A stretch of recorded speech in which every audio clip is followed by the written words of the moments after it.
प्रेम के बोल। एक गांव में एक मजदूर रहा करता था जिसका नाम हरिराम था। उसके परिवार में कोई नहीं था। दिन भर अकेला मेहनत करता। दिल का बहुत दयालु और कर्मों का बहुत अच्छा था। मजदूर था इसलिए उसे उसका भोजन उसे मजदूरी के बाद ही मिलता था।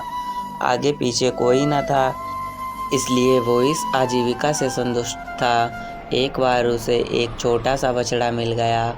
उसने खुशी से उसे पाल लिया। उसने सोचा, आज तक वो अकेला था, अब वो इस बछड़े को अपने बेटे के जैसे पालेगा। हरिराम का दिन उसके बछड़े से ही शुरू होता था और उसी पर खत्म हो जाता। वो रात दिन उसकी सेवा करता और उसी से अपने मन की बात करता। कुछ समय बाद बछड़ा बैल बन गया। उसकी जो सेवा हरिराम ने की थी उससे वो बहुत ही सुंदर और बलशाली बन गया था।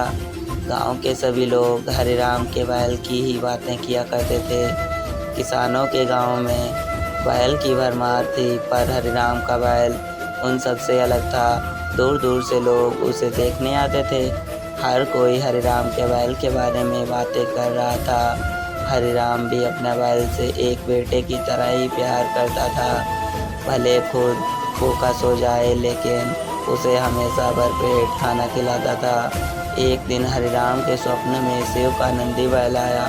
उसने उससे कहा कि हरिराम, तुम एक निस्वार्थ सेवक हो। तुमने खुद की तकलीफ को छोड़कर अपने बैल की सेवा की है, इसलिए मैं तुम्हारे बैल को बोलने की शक्ति दे रहा हूँ। इतना सुनते ही हरिराम जाग गया और अपने बैल के पास गया।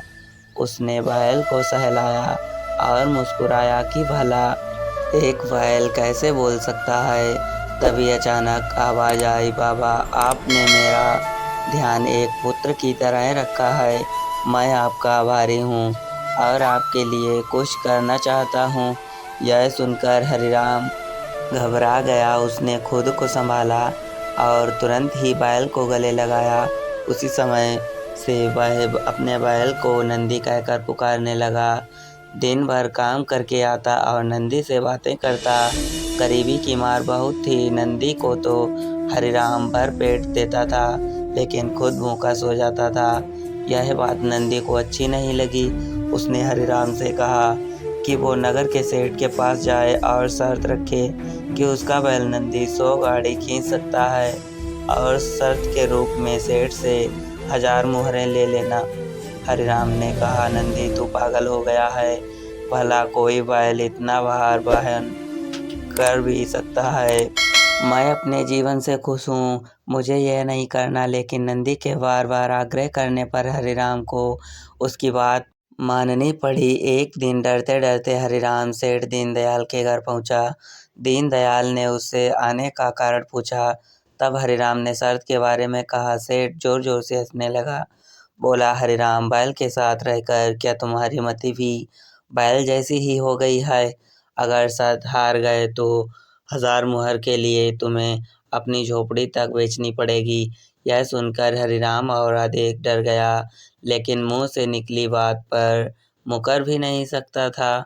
शर्त का दिन तय किया गया और सेठ दीनदयाल ने पूरे गांव में ढोल पिटवाकर इस प्रतियोगिता के बारे में गांव वालों को खबर दी और सभी को यह अद्भुत नज़ारा देखने को बुलाया। सभी खबर सुनने के बाद हरिराम का मजाक उड़ाने लगे और कहने लगे कि यह शर्त तो हरिराम ही हारेगा। यह सब सुनकर हरिराम को और अधिक डर लगने लगा और उससे नंदी से घृणा होने लगी। वो उसे कोसने लगा, बार बार उसे दोष देता और कहता कि कहाँ मैंने इस बैल को पाल लिया। मेरी अच्छी भली कट रही थी, इसके कारण सर की छत से भी जाऊंगा और लोगों को थू थू होगी वो अलग। अब हरिराम को नंदी बिल्कुल भी रास नहीं आ रहा था। वह दिन आ गया था जिस दिन प्रतियोगिता होनी थी। 100 माल से भरी गाड़ियों के आगे नंदी को जोता गया और गाड़ी पर खुद हरिराम बैठा।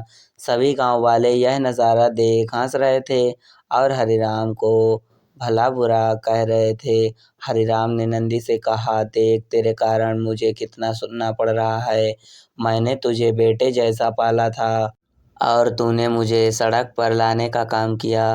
हरिराम के ऐसे घृणित शब्दों के कारण नंदी को गुस्सा आ गया और उसने ठान ली कि वो एक कदम भी आगे नहीं बढ़ाएगा। और इस तरह हरिराम शर्त हार गया।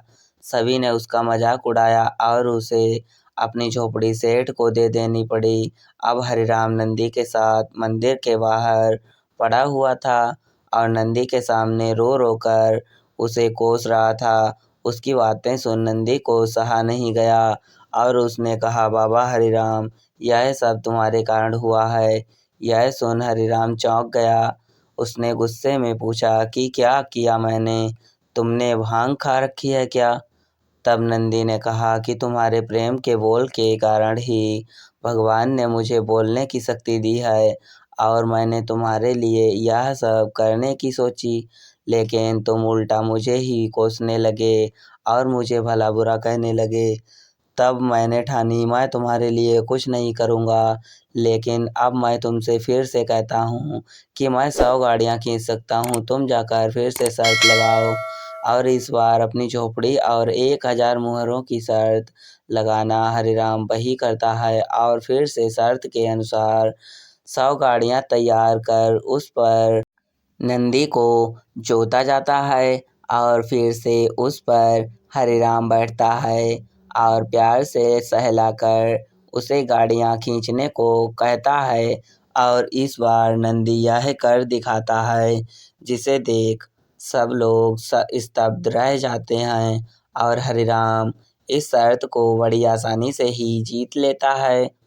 सेठ दीनदयाल उसे उसकी झोपड़ी और 1000 मुहरें दे देता है। कहानी से शिक्षा। प्रेम के बोल। कहानी से यही शिक्षा मिलती है कि जीवन में प्रेम से ही किसी को जीता जा सकता है। कहते हैं प्रेम के सामने ईश्वर भी झुक जाता है, इसलिए सभी को प्रेम के बोल ही बोलने चाहिए। तो दोस्तों, यहाँ पर कहानी समाप्त होती है। यदि हमारी कहानी आप लोगों को अच्छी लगी हो तो प्लीज़ वीडियो को लाइक शेयर और चैनल को सब्सक्राइब अवश्य कर लें। मिलते हैं फिर से कोई अगली कहानी में, तब तक के लिए आपका दिन शुभ हो।